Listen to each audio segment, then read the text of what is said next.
Guys, naalala niyo ba tong kwintas na to? Ayan! Yung pinaka-favorite kong kwintas, pupunta kami ng Bali kasi sobrang chunky, very pretty. Alam ko, nabili ko to noon sa event. Nagpadala yung brand na yun ng package. So, let's see kung anong laman niya. It's giving Harry Potter. Ang shala niya! Oh my word! Parang siya maliit na ba? Ooh, yeah. It's giving Dior. Ang ganda! I love it! Okay, sabi dito, enjoy your time. May everything go smoothly. Sana nga, para siyang di magnet. Kayo muna makakita ha. 1, 2, 3. Oh! Mahilig ako sa mga gantong jewelry. Ay, perfect to, te! Kasi magpapalawan pala kami. And yes! Meron pa silang mahilig ako sa mga bracelet na may mga kling na ganyan. Tignan nyo to, oh. Oh, ang ganda ng quality nito, ah. Meron siya mga pa-charms na ganyan. Yes, may pa-perlas. And then, lastly! Yes! Yes!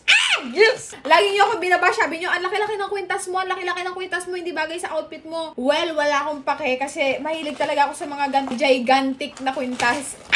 Ang ganda! Yeah! By the way, nagko-customize pa lang sila ng ganito, guys. So, pwede kahit kung ano-ano yung ipalagay ninyo. Anyways, thank you so much, Dazerati. I love it!